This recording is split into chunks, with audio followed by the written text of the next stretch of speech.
1,00,000 water ప్యాకెట్లను వాహనాల్లో తరలించి మంగళవారం రాత్రికి వరద బాధితులకు అందజేయడం జరుగుతుందన్నారు. ఈ కార్యక్రమానికి సహకరించిన ప్రతి ఒక్కరికి అభినందనలు తెలియజేశారు. వరద బాధితుల కోసం ఆహార ప్యాకెట్లతో వెళుతున్న వాహనాలకు కాకినాడ జిల్లా తెలుగుదేశం పార్టీ అధ్యక్షులు జ్యోతుల నవీన్ జెండా ఊపి ప్రారంభించారు.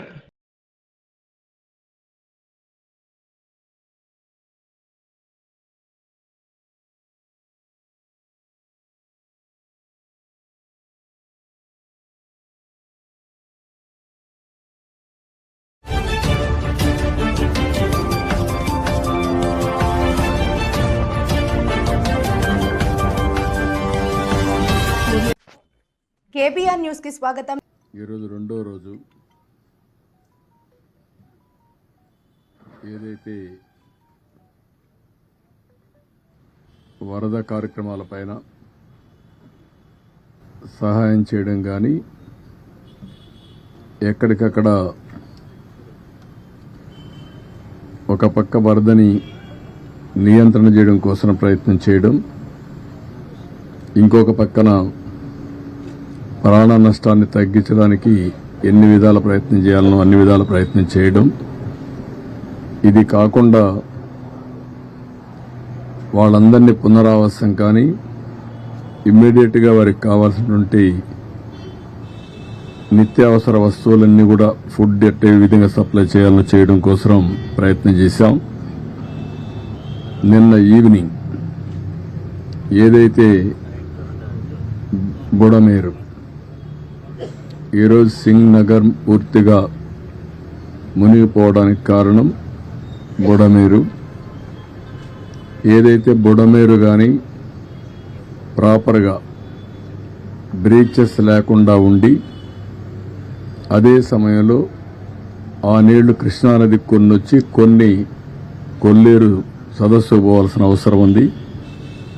కొల్లేరుకు పోవాల్సిన నీళ్లు ప్రీవియస్ గవర్నమెంట్ హయాంలో 2 పెద్ద బ్రీచెస్ వాడడం, ఆ బ్రీచెస్ నేను వచ్చి కూడా 80 రోజులే అయింది.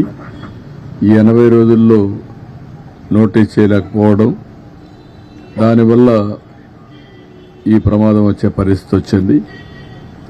ఇంకొక పక్కన కృష్ణా నదిలో కూడా దగ్గర చరిత్రలో ఎప్పుడూ రాని విధంగా 11,45,000 క్యూసెక్స్ ఆఫ్ వాటర్ వచ్చింది.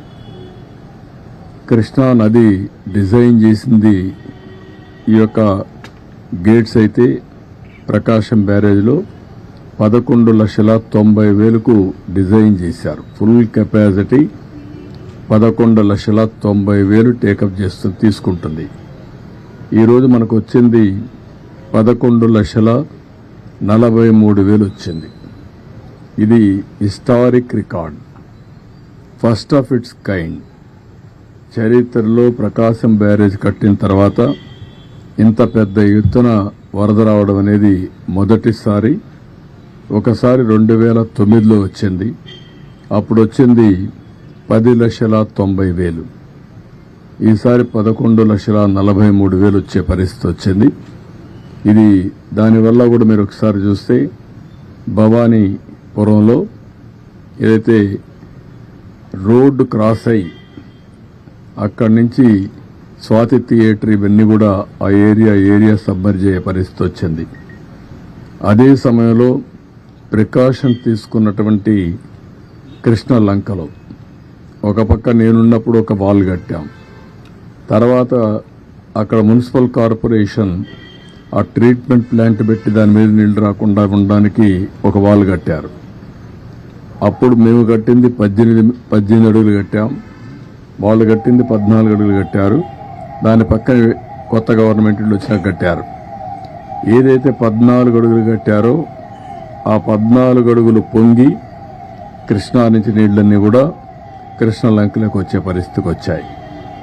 ఇది ఎప్పుడు కూడా ఊహించని పరిణామం. ఇంకొక పక్కన ఏదైతే ఈరోజు భవానీపురంలో స్వాతి థియేటర్ ద్వారా వచ్చే నీళ్లన్నీ మళ్లీ ఆ నీళ్లను కూడా వ్యాంబే కాలనీకి ఇవన్నీ వచ్చేసి మొత్తం కలిసిపోయే పరిస్థితి వచ్చింది. ఇది ఏ విధంగా హ్యాండిల్ చేయాలనో అన్ని విధాల ప్రయత్నం చేశాం. కానీ ఈరోజు ఏదైతే వాటర్ రిసీడ్ అయిన తర్వాత కృష్ణా నుంచి అక్కడ భవానీపురంకి వచ్చే నీళ్లు తగ్గాయి, ఓవర్ఫ్లో తగ్గింది, అది కంట్రోల్ అయింది. కృష్ణాలంకలో కూడా కంట్రోల్ అయ్యే పరిస్థితి వచ్చింది. అయితే ఇంకా ఏదైతే ఇక్కడుండే మనం సింగ్ నగర్లో ఉండే ఇది మాత్రం ఇంకా నీళ్లున్నాయి.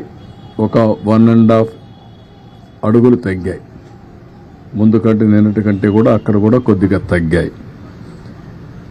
అయితే నిన్న సాయంత్రం నుంచి అన్ని విధాల ప్రయత్నం చేశాం. నేను వస్తానే ఇమ్మీడియట్గా కేంద్ర మంత్రికి కూడా ఫోన్ చేసి ఎన్డీఆర్ఎఫ్ను పంపించమన్నాం. వాళ్ళైతే ట్రైన్డ్గా ఉంటారు, బోట్లు వస్తాయి, మనుషులు వస్తారు, ట్రైన్డ్గా ఉంటారు కాబట్టి ఇమ్మీడియట్గా ఆపరేషన్ దిగ్గలుతారనే ఉద్దేశంతో వాళ్ళు రమ్మన్నాం. ఇప్పటికే నిన్నటికే చాలా మంది వచ్చారు, ఈరోజు ఉదయానికి వచ్చారు, ఈరోజు కూడా కొంతమంది వస్తున్నారు. రేపు ఉదయానికి అంతా 30 టీములు, టీముకు 4 బోట్లు అంటే 120 బోట్స్తో రేపు ఆపరేషన్ చేసే పరిస్థితికి వచ్చారు. వీళ్లు కాకుండా మన దగ్గరుండే ఫిషరీస్ డెవలప్మెంట్ కార్పొరేషన్లో ఉండే బోట్లు తీసుకున్నాం. అవి కూడా ఒక 30-40 బోట్ల పైన 40-50 దాకా తీసుకున్నాం. అవి కూడా ఆపరేషన్కి పెట్టాం. ఈరోజు ఇవన్నీ చేసి చాలా వరకు కొంతవరకు రీచ్ అయ్యాం. ఇంకా చివరి ప్రాంతాల్లో రీచ్ కాలేకపోయాం. నాకు కూడా చాలా బాధ ఉంది. ఎందుకంటే ఎన్ని ప్రయత్నాలు చేసినా, ఎంత పుష్ చేసినా, అధికార యంత్రాంగాన్ని ఎంత మేమందరం కలిసి వర్కౌట్ చేసినా లాస్ట్ మైల్లో మేము ఫుడ్ సప్లై చేయలేకపోయాం. దానికి కారణం వచ్చిందంతా కూడా బిగినింగ్లో ఉండే వాళ్ళల్లో ఎమోషన్ రావడం, వాళ్ళకు కూడా అవసరం రావడం, అక్కడి నుంచి ఎక్కడికక్కడ వాళ్ళు ఫైట్ చేసి తీసుకునే పరిస్థితి రావడం, లాస్ట్ మైల్కి రీచ్ కాలేకపోవడం. ఎవరు పోయినా బిగినింగ్లో ఈ పక్క చేసుకుంటూ ఇటే రావడం జరిగింది. దీనివల్ల చాలా ఒక బాధ, మానవత్వానికి చాలా బాధేసే పరిస్థితి వస్తుంది. ఓసారి నిస్సహాయత, ఇంకొకసారి బాధ. ఎందుకంటే చాలా మంది ఈరోజు చూస్తే చాలా ప్యాథటిక్ స్టోరీస్. నేను సాయంత్రం మళ్ళీ వెళ్ళాను. నేను 6-7 సార్లు వెళ్ళుంటాను. నేను సకల విధాల ప్రయత్నం చేస్తున్నా. ఎట్టి పరిస్థితుల్లో లాస్ట్ మైల్కి ఇవ్వాలనేది నా యొక్క ప్రగాఢమైనటువంటి ఆకాంక్ష. ఎట్టి పరిస్థితులు చేయాలనే దృఢ సంకల్పం. కానీ ఎన్ని చేసినా చేయలేకపోతే ఈరోజు నేను చూస్తే ఒకసారి చాలా బాధేస్తుంది. ఒక అతను 1 సంవత్సరం అబ్బాయి తీసుకొని వచ్చాడు. తీసుకొని వచ్చి ఏడుస్తున్న దగ్గరికి వచ్చి, నా భార్య వదిలేసి వచ్చాను ఈ పిల్లవాడి కోసరం, వీడిని బతికించుకోవడం కోసరం నేను భార్యను కూడా వదిలిపెట్టి ఇక్కడికి వచ్చాను, పలానా ఇంట్లో ఉంది, నా భార్యను తీసుకురండి అని చెప్పి ఏడ్చే పరిస్థితికి వచ్చాడు. ఒక పెద్ద ఆయనైతే వైఫ్, డాటర్, మా ముందరిని ఆ వైఫ్ పెయింట్ అయిపోయే పరిస్థితికి వచ్చింది. ఆవిడ్ని తీసుకురావడానికి సమస్యలు, ముసలవాళ్ళు నడవలేరు, బాగా వర్షపు నీళ్లు తడిచిపోయారు. తడిచిపోయిన తర్వాత బట్టలు కూడా లేవు, రోడ్డు మీద కూర్చునే పరిస్థితికి వచ్చారు. అవన్నీ చూసినప్పుడు ఎంత నిస్సహాయ స్థితిలో ఉన్నాం, ఎంత బాధాకరమైన పరిస్థితిలో ఉన్నాం అనే బాధ కలుగుతుంది. అందుకే ఈరోజు మళ్లీ ఆలోచించాం. ఈరోజు స్పష్టంగా 32 డివిజన్లకి 32 సీనియర్ ఐఏఎస్ ఆఫీసర్లు పెట్టారు. అదే మరిగా 149 గ్రామ సచివాలయాలు కార్పొరేషన్లో ఉన్నాయి, 30 గ్రామ సచివాలయాలు రూరల్ ఏరియాలో ఉన్నాయి, 179 ఉన్నాయి. 179కి 179 మంది ఇన్ఛార్జెస్ పెట్టాం. ఒక గ్రూపు 2 సర్వీస్ కింద, ఐఏఎస్ కింద ముఖ్యమైన నాయకులు పెట్టాం. వీళ్ళకందరికీ ఒక బోట్ కానీ, ఒక వెహికల్ కానీ, ఎక్కడెక్కడ ఏమున్నాయో అన్నీ అనలైజ్ చేశాం. ఉదాహరణ, కొంతమంది నడిచిపోయే పరిస్థితి వస్తుంది, ఇప్పుడు బాగా వెసులుబాటు వచ్చింది కాబట్టి ఒక ట్రాక్టరో ఒక వ్యానో పెట్టుకొని ఫుడ్ పాకెట్స్ అన్ని డిస్ట్రిబ్యూట్ చేసే పరిస్థితి వస్తుంది. కొంతమంది బోటే కావాల్సి వస్తుంది, బోటు ద్వారా ఇవ్వాలి. కొంతమంది ఏదైతే నడిచి కూడా నేను చెప్పాను ఇచ్చే అవకాశం వస్తుంది. కొన్ని ప్రాంతాల్లో ఓసారి రీచ్ కాలేనప్పుడు, రీచ్ అయినా కూడా సరిగా చేయలేనప్పుడు 6 హెలికాప్టర్లు ఉన్నాయి. హెలికాప్టర్ల ద్వారా ఫుడ్ అంతా కూడా డ్రాప్ చేసే పరిస్థితి వస్తుంది. దానికి కూడా ప్రణాళికలు తయారు చేశాం. రేపంతా ఒక 6 హెలికాప్టర్ కూడా పనిచేస్తాయి. ఈరోజు కొత్తగా ఒక వినూత్నంగా ఏదైతే డ్రోన్స్ అన్ని ఒక 8-8 డ్రోన్స్ పెట్టి ఒక 10,000 మందికి ఫుడ్ పాకెట్స్ అందజేయగలిగాం. ఈరోజు నేను చూశాను, కొంతమంది మేము ఫుడ్ ఇస్తే ఆ ఫుడ్ అవసరం, ఆ ఫుడ్ని వాటర్లో కూడా లాక్కపోయే పరిస్థితికి వచ్చారు. మోయలేక వాటర్లో మోసుకొని వెళ్తే కంటామినేషన్ వచ్చే ప్రమాదం వస్తుంది. ఆ కంటామినేషన్ వస్తే లేనిపోని రేపు డయారియా ఇవన్నీ అనేక సమస్యలు వస్తాయనే ఉద్దేశంతో ఇప్పుడు ఈ డ్రోన్స్ పెట్టి, డ్రోన్ అయితే చాలా ఈజీగా వెహికల్ నుంచి నేరుగా బిల్డింగ్ పైకి పంపిస్తారు. ఆటోమేటిక్ తీసుకోగలుగుతున్న 2 minutesలో ఆపరేషన్ అవుతా ఉంది. రేపు ఒక 30-35 డ్రోన్స్ కూడా పెట్టాం. అది కానీ సక్సెస్ అయితే ఇంకా ఎన్ని పెట్టాలో పెట్టి ఇంకా టైం కూడా లేదు.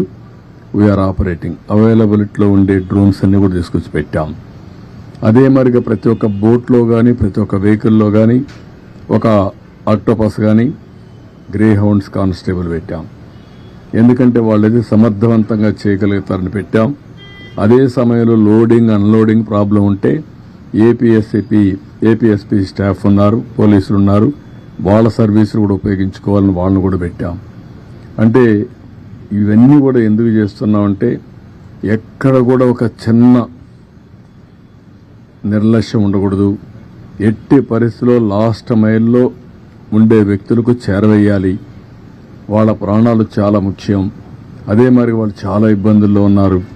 నేను చూసినప్పుడు అనిపిస్తుంది, డబ్బులుండేవాళ్ళు, డబ్బులు లేని వాళ్ళు, చదువుకున్న వాళ్ళు, చదువుకోలేని వాళ్ళు, ఏ ఏజ్ ఉన్నా ప్రతి ఒక్కరు అందరూ సమానమైపోయే పరిస్థితికి వచ్చారు. దీనావస్థలో ఉన్నారు. కడుపు నిండితే చాలని బాధపడుతున్నారు.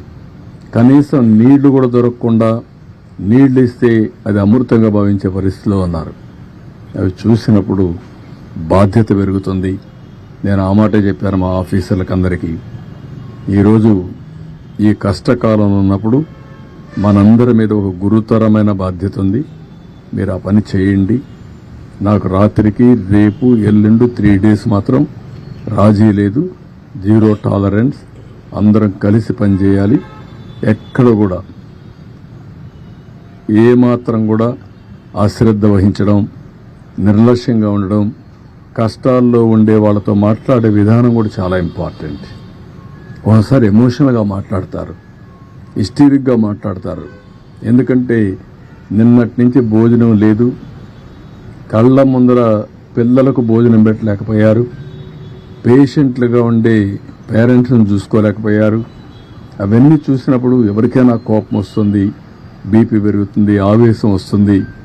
అలాంటి సమయంలో మనం వాళ్ళని సముదాయించాలి, ఎప్పటికప్పుడు వాళ్ళకి గౌరవించాలి. వాళ్ళు గట్టిగా మాట్లాడినా మీరు వాళ్ళని ఏ విధంగా మెప్పించాలనో మెప్పించి మనం ఏం చేయాలో చేయాలని చెప్పి కూడా చాలా స్పష్టంగా చెప్పాను. మా వాళ్ళు కూడా చేస్తారని చెప్పి ఆశిస్తున్నా. నేను సర్వేలు కూడా కండక్ట్ చేసుకుంటున్నా. ఎక్కడికక్కడ ప్రజాభిప్రాయాన్ని మేము ఇచ్చినట్టు చేరాయా లేదా అని కూడా అడుగుతున్నాం. దానివల్ల కూడా నాకు సమాచారం వస్తుంది. ఆ సమాచారాన్ని బేస్ చేసుకుని మళ్ళీ అక్కడ పంపించవలసిన నిత్యావసర వస్తువులన్నీ పంపిస్తాం. ఇది phase 1లో మేము చేసే కార్యక్రమం. ఇది అయిన తర్వాత ఎక్కడికక్కడ శానిటేషన్, ఇప్పటి నుంచే శానిటేషన్ పైన కూడా శ్రద్ధ పెట్టాల్సిన అవసరం ఉంది. కొన్ని ప్రాంతాల్లో ఒకరిద్దరు చనిపోయారు కూడా అంటున్నారు. దాన్ని కూడా, ఎందుకంటే నిన్న ఈరోజు ఈ నీళ్ళల్లో ఓసారి బయట వచ్చినప్పుడు కానీ అలాంటప్పుడు ఒకరిద్దరు చనిపోయి ఉంటే అవన్నీ కూడా అకౌంట్ ఫర్ చేయాల్సిన అవసరం ఉంది. దానిపైన కూడా శ్రద్ధ పెడతాం. ఇవన్నీ చేస్తూనే శానిటేషన్ కంప్లీట్ చేసి వాళ్లకు పునరావాసం చేయడానికి మళ్ళా ఏం చేయాలో అవి కూడా ఫైనలైజ్ చేస్తాం. దాన్ని కూడా తొందరగా కంప్లీట్ చేసి ఈ టీంతోనే టోటల్గా మళ్ళీ వాళ్ళకు ఒక నమ్మకం ఇచ్చి, మళ్ళీ ఒక భరోసా ఇచ్చి, వాళ్ళందరినీ కూడా ఏ విధంగా ఆదుకోవాలని ఆదుకున్న తర్వాతనే ఇక్కడి నుంచి కదలబోతున్నాం. ఇది ఈరోజు కార్యక్రమం. కానీ ఏమీ తెలియని నాయకులు కనీసం వీళ్ళ పీరియడ్లో ఆ రోజు ఏదైతే మనం ఈ డ్రైన్ బుడమేరు డ్రైన్ కనీసం బ్రీచ్ అయింది కూడా తెలియదు. బుడమేరుకు గేట్లు ఉన్నాయని మాట్లాడతారు. వీళ్ళు ఎట్లా సీఎంలు అయ్యారో నాకైతే అర్థం కాదు.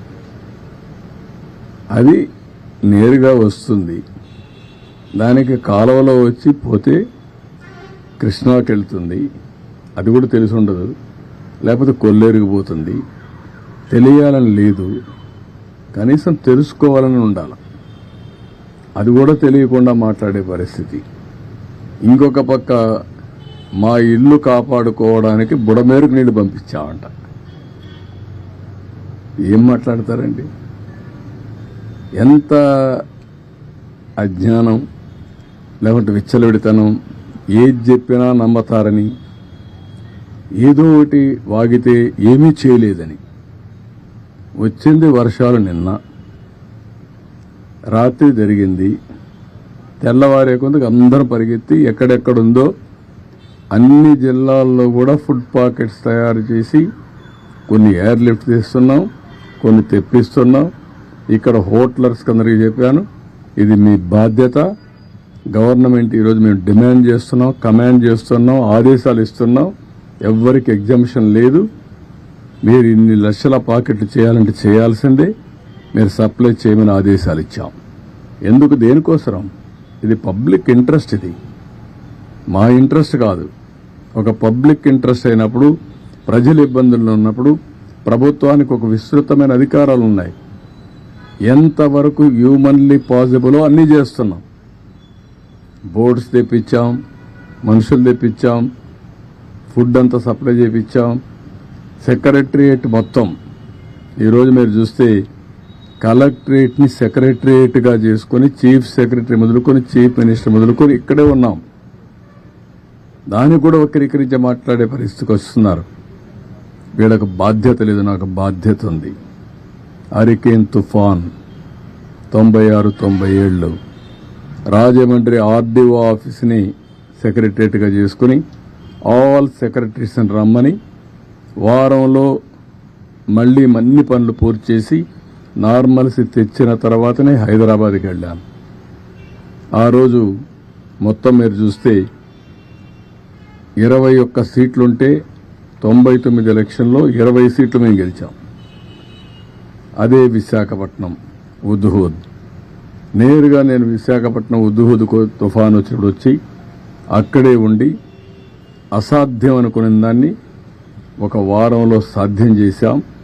ఎవరు మెషర్ చేసినా ప్రీ హుదూద్, పోస్ట్ హుదూద్ అని విశాఖపట్నాన్ని అభివర్ణించే పరిస్థితికి వచ్చారు. అందుకే లాస్ట్ ఎలక్షన్లో 4 సీట్లు గెలిచాం. ఈసారి అతిపెద్ద మెజార్టీతో గెలిచాం. తిత్లీ అక్కడే ఉన్నాం. ఆ రోజు కూడా సెక్రటరియట్ పండగలున్నా కూడా కాదని అక్కడ ఉన్నాం. 5 ఏళ్లు అంటే ప్రభుత్వం మంత్రి కానీ ముఖ్యమంత్రి కానీ ఎవరైనా సరే ఒక్కరోజు ఫీల్డ్కి వచ్చారా? ఒక్కరోజు వచ్చాడు ఫీల్డ్కి. అది కూడా రెడ్ కార్పెట్ వేసి పెద్ద ఎత్తున ఫీల్డ్ విజిట్ చేశాడు. మామూలు కార్పెట్ వేసుకొని ఫీల్డ్ విజిట్. ఇప్పుడు పాపం విధిలేని పరిస్థితిలో బురదలో దిగాడు. ఎందుకు? దిగకపోతే గతి లేదు కాబట్టి. ఏంటి రాజకీయాలు, చెత్త రాజకీయాలు? ఏం మాట్లాడుతున్నారు మీరు? మీరు మాకు తుఫాన్ గురించి, సైక్లోన్ గురించి, డిజాస్టర్ గురించి మాట్లాడే పరిస్థితి మీకుందా? తెలుగుదేశం పార్టీ ఎప్పుడు కూడా ఒక బాధ్యత కలిగిన పార్టీ. ఎవరికి ఎక్కడ కష్టమున్నా సమర్థవంతంగా, అది కూడా ఒక శ్రద్ధతో పనిచేసే పార్టీ. పేదవాడికి ఎక్కడా ఇబ్బంది లేకుండా చేయడం కోసం అన్ని విధాల ప్రయత్నం చేసే పార్టీ. దాన్ని వెకిలి చేసి మాట్లాడడం, లేకపోతే వీళ్ళ యొక్క క్రిమినల్ నేచర్, ఆ క్రిమినల్ నేచర్తో ఏం చేస్తారో తెలియదు మనకు. వాళ్లే నేరాలు చేసి ఆ నేరాలు వేరే వాళ్ళపైన వేసి తద్వారా రాజకీయ లబ్ధి పొందాలని ప్రయత్నం చేస్తారు. చాలామందికి అనుమానం ఉంది రాష్ట్రంలో, ఏంటి ఇవన్నీ ఎట్ట జరుగుతున్నాయని. మామూలుగా నా గవర్నమెంట్లో, నేను ఎప్పుడు గవర్నమెంట్లో ఉన్నా, రౌడీజం కానీ, ఫ్యాక్షన్ పాలిటిక్స్ కానీ, వైలెన్స్ కానీ, లా అండ్ ఆర్డర్ వైలేషన్స్ కానీ ఎప్పుడు ఉండవు. అలాంటిది ఈ మధ్యకాలంలో అక్కడక్కడ తోక తిప్పే పరిస్థితికి వస్తున్నారు. తోక తిప్పే పరిస్థితికి వస్తున్నారు అంటే కొంతమంది రాజకీయ ముసుగులో పెత్తనం చేయొచ్చు, తప్పించుకోవచ్చు అనుకుంటున్నారు. కానీ రాజకీయ ముసుగులో మీరు తప్పించుకోలేరు. ఇష్ట ప్రకారం చేస్తే ఎవరిని వదిలిపెట్టాం. మొన్నే గుడ్లవల్లేరులో మీరు చూశారు. ఏం మాట్లాడారండి మీరు? మాకు సిన్సియారిటీ ఉంది. అందుకే నేను ఫారెన్సిక్ ఎక్స్పర్ట్స్ అందరినీ తీసుకొచ్చి నేషనల్ లెవెల్లో ఉండే మేధావులతో అందరితో పెట్టి, ఎక్స్పర్ట్స్తో పెట్టి కేసు ఎస్టాబ్లిష్ చేస్తాం. తప్పు చేశారని తెలిస్తే ఎంత పెద్దవాడున్నా వాడిని వదిలిపెట్టాం. దాన్ని ఎస్టాబ్లిష్ చేయడానికి చేస్తే దానిపైన కూడా ఇష్ట ప్రకారం మాట్లాడే పరిస్థితికి వచ్చారు. ఇవన్నీ తప్పుడు ఆరోపణలు కట్టిపెట్టండి, వాస్తవాలు మాట్లాడండి. ఏమీ తెలియకుండా బుడమేరు గేట్లు ఎత్తలేదు, ఎత్తారు అని మాట్లాడడం, లేకపోతే ముఖ్యమంత్రి గారి ఇంటికి ముంపు గురి కాకుండా, ఏంటంటే గురి అయితే నీళ్లు వచ్చాయి, వస్తాయి, ఏమైపోతుందండి? అందరిళ్ళకి వచ్చాయి. మొత్తం విశాఖపట్నం సగం మునిగింది, నీళ్లు వచ్చాయి. నీళ్లు వచ్చినప్పుడు ఏమవుతుంది? అదే మరిగా అమరావతి, ఏదో నీళ్లు వచ్చేసే అమరావతి మునిగిపోయింది, అమరావతి, దాని మీద ప్రాపగండా. ఏమీ జరగలేదు అక్కడ. ఇలాంటి తప్పుడు ప్రచారం చేసి, తప్పుడు ఇది చేసి ఏదో రాజకీయ లబ్ధి పొందాలనుకుంటున్నారు. ఇది కరెక్ట్ కాదు. నేను ఎప్పుడూ 45 ఏళ్లు నా రాజకీయ జీవితంలో ఇంత పనికిమాలిన పార్టీని, పనికిమాలిన ప్రచారాన్ని ఎప్పుడు చూడలేదు. ఏది ఏమైనా తెలుగుదేశం పార్టీ చాలా స్పష్టంగా ఉంటాం. ఎక్కడికక్కడ ఇలాంటి తప్పుడు ప్రచారాల్ని ఖండిస్తూ, ఎవరైనా సరే నేరాలు చేసి రాజకీయ లబ్ధి పొందాలనుకుంటే మాత్రం చాలా స్పష్టంగా ఉంటాం. ఆ విషయం గుర్తుపెట్టుకోవాల్సి హెచ్చరిస్తున్నాం. ఎవరికి ఇవ్వాలి ఇన్ఫర్మేషన్ తెలియదా? గేట్లు ఎత్తడంలో ఇన్ఫర్మేషన్ ఇవ్వలేదా? ఏ గేట్లు అయితే ఎప్పుడు ఇన్ఫర్మేషన్ ఇవ్వాలి? ఫస్ట్ నుంచి ఎవ్రీడే మీరు, నేను, ప్రజలు అందరికీ, రైతులకు ఇన్ఫర్మేషన్ ఇవ్వలేదా? ఆల్ ప్రాజెక్ట్స్ని జాగ్రత్తగా మేనేజ్ చేస్తూ ఏ ప్రాజెక్టులో ఎంత వాటర్ ఉందని చెప్పలేదా? పైన ఎంతెంత వాటర్ వస్తుందని ఎప్పటికప్పుడు చెప్పలేదా? ఏ రోజు జరిగింది? లాస్ట్ డే ఏదైతే మన సైక్లోన్ క్రాస్ అయ్యేది శ్రీకాకుళంలో, కళింగపట్నంలో క్రాస్ అవుతుందనుకుని అక్కడే క్రాస్ అయింది. క్రాస్ అయిన తర్వాత ఈ రెయిన్ఫాల్ అంతా కళింగపట్నంలో పడుతుంది అనుకుంటే, అంత మునుపంతా రెయిన్ అంతా పడింది గుంటూరు, కృష్ణాలో పడింది. ఆ తర్వాత ఖమ్మం, నల్గొండలో పడింది. నల్గొండ, ఖమ్మంలో పడింది. మళ్ళా ఎక్కడికి వచ్చింది? నేరుగా ప్రకాశంకి వచ్చింది. ఈ మన బుడమేరు కానీ, పక్కనుండే ఇంకా కొన్ని డ్రైన్స్ కానీ అన్నిట్లో నీళ్లు వచ్చాయి. దాంట్లో వచ్చిన అడిషనల్గా వచ్చే వాటర్ ఇది శ్రీశైలం అప్పటికే నిండిపోయింది, నాగార్జునసాగర్ నిండింది, పులిచింతలు నిండింది. అక్కడి నుంచి హెవీ రెయిన్ఫాల్తో ఆయన్ని వచ్చాయి. ప్లస్ ఇక్కడ పడిన వర్షంతో ఈ నీళ్లు వచ్చాయి. ఇక్కడ ఎక్కువ వర్షం పడింది, లోకల్ క్యాచ్మెంట్లో నీళ్లు వచ్చాయి. ఆల్ ఆఫ్ ఏ సడన్ కమ్ముకొని వచ్చి వీళ్ళు చేసిన తప్పుడు పని, మానవ తప్పిదం. ఆ రోజు వీళ్ళు బ్రీచ్ చేసింది కానీ మేము కానీ చెక్ చేసుకొని ఉంటే, ఆ బ్రీచెస్ క్లోజ్ చేసి ఉంటే ఇప్పుడు ఈ నీళ్ళు వచ్చే పరిస్థితి లేదు. ఇది నువ్వు అనలైజ్ చేసుకొని మాట్లాడాలా, తెలియకపోతే నేర్చుకొని మాట్లాడాలా. ఏదంటే ఇది మాట్లాడతాను, ఏదో ఇన్ఫర్మేషన్. ఏమి ఇన్ఫర్మేషన్? ఈరోజు నిన్న జరిగితే ఈరోజు అన్ని జిల్లాల్లో కూడా వండించి తీసుకొచ్చి 3,50,000 మందికి ఇప్పటికి తిండి పెట్టాం. ఇంకొక 1,00,000 మందికి పెడతాం. ఇప్పుడు రాత్రికి కూడా ఇస్తున్నాం. ఎక్కడ చేయలేదంటే రెడీనెస్ రాత్రికి ఇప్పుడే కదండి. రాత్రి జరిగితే తెల్లవారే కొందికి ఒక 120 బోట్లు తెప్పించామే. ఎక్కడి నుంచి వచ్చే బోట్లు? ఎక్కడి నుంచి ఆపరేట్ చేస్తే మీరు చూడలేదా? మరి అక్కడి నుంచి మొత్తం ఫుడ్ అంతా కూడా తీసుకెళ్ళాం, ప్రొక్యూర్ చేసాం. అది ఒక బాధ్యత. మేము వీళ్ళ కోసం అపోజిషన్ ఇచ్చేలా ఒక బాధ్యత కింద చేసాం. అవన్నీ ముందుకు వచ్చాం. Sir, this is not the first time you are disturbing any city or area. Like one of the deadliest cyclone was Hudud cyclone, and I think over 40 died, 70% destination was done when you were there at that time. So, what is the initial assessment? Are you going to request any funds from the center? Or what has been, sir? What is the figures now? And also casualties. In my career, this is the biggest disaster. Never in the past we had some events, either Hudhud, hurricane, Titli, but compared to that, here human suffering, property loss is the biggest. We are requesting Government of India to declare as national calamity. We will send all the reports to them. We will request Government of India to give some funds liberally to complete all these things, and also how to recover loss for the people. Any figures, sir? Tomorrow, day after tomorrow, I will give you. Even there is a huge loss of crop, and also some more assets, even private assets and public assets. All these things we will estimate. We will send it to Government of India at the earliest. That's why first I reported to Home Minister. I seek his assistance, and also I requested PM. He also responded positively. Both I have briefed them. Next step is we request them to help us. Sir Budameru కంట్రోల్లోకి వచ్చినట్టుగా భావించాలి sir. మొత్తం ఎంతమంది yeah water అయితే స్లోగా తగ్గుతుంది. ఇప్పటికే 1.5 feet తగ్గింది. రాత్రికి ఇంకా తగ్గచ్చు. ఇక్కడ కూడా మీరు చూస్తే 11,20,000 క్యూసిక్స్ వచ్చాం 8 o'clockకి. ఇప్పుడు ఇంకా తగ్గుతుంది. కాబట్టి కృష్ణా నదిలో కూడా తగ్గింది, బుడమేరు కూడా తగ్గుతా ఉంది. అందుకని సిటీ కూడా కొద్దిగా ఈజ్ అవుట్ అవుతా ఉంది. రేపు ఎల్లుంటికి ఈ సింగ్ నగర్ కానీ పరిసరాల్లో కానీ నీళ్లు బాగా తగ్గితే ఈజ్ అవుట్ అయిపోతుంది. We're working on that.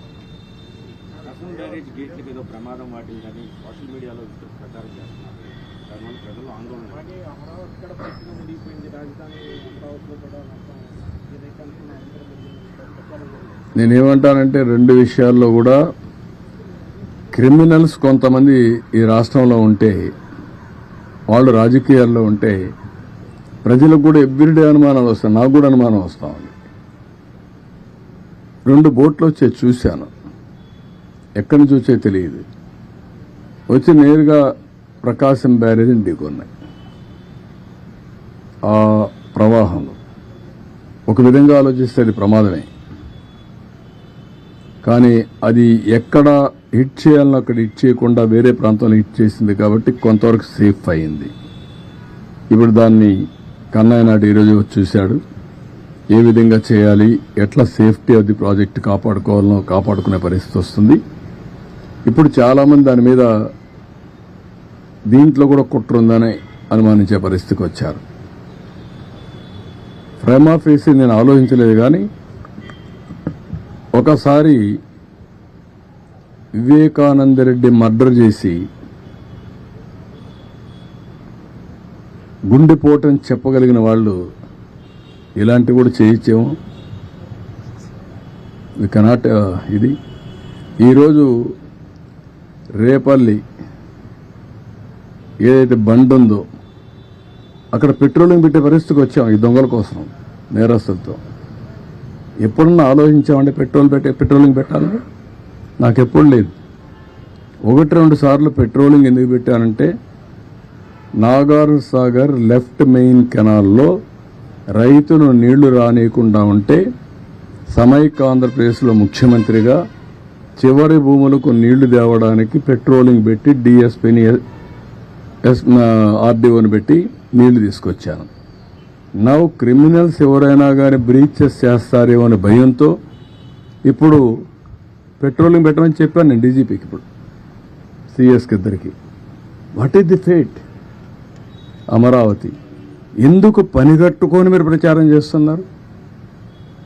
మునిగిపోయిందని మీరు చూడండి.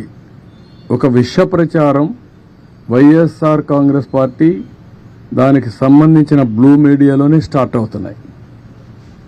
ఇదే పని పెట్టుకున్నారు. ఇదే పని పెట్టుకొని ప్రతి ఒక్క దాన్ని విష ప్రచారం చేస్తూ మభ్యపెట్టే విధంగా చేసే పరిస్థితి వచ్చారు.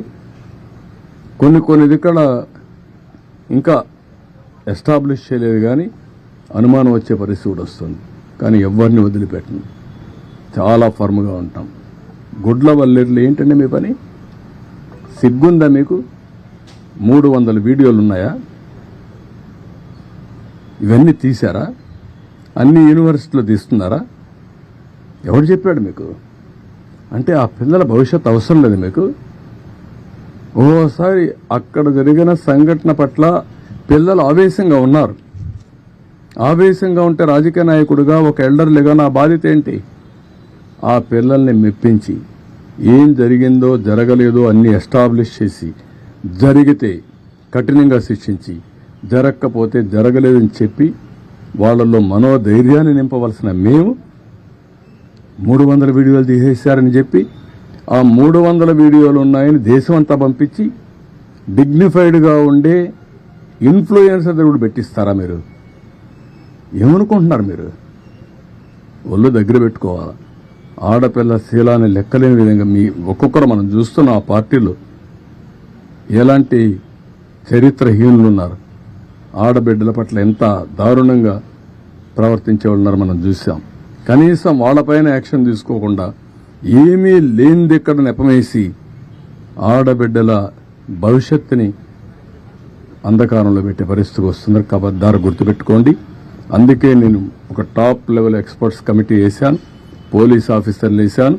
నిగ్గుదేలుస్తాం. అది నిగ్గుదేల్చడమే కాదు, ఆ తర్వాత ఇలాంటి తప్పుడు కేసులు పెట్టిన వాళ్ళు కూడా నోటీసులు చేంజ్ చేయాలని చేస్తాం.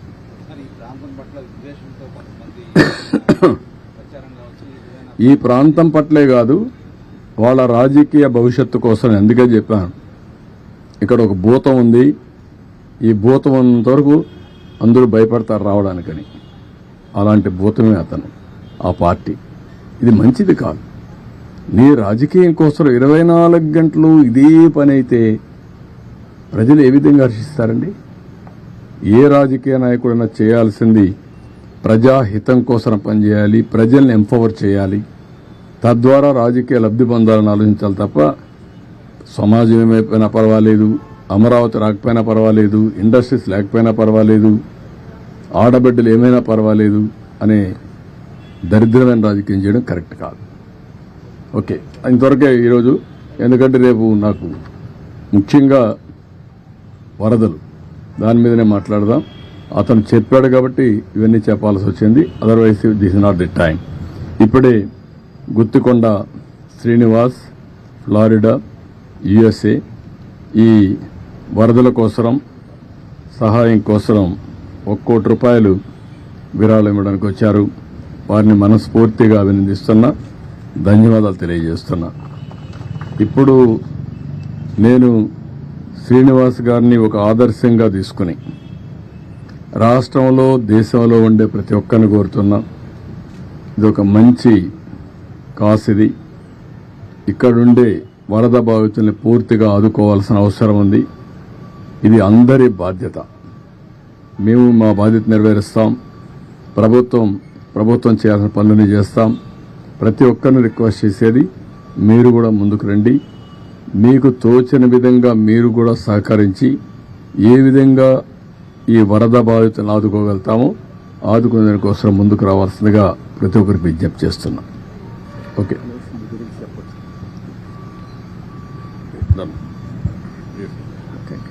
అందరికీ నమస్కారం అండి.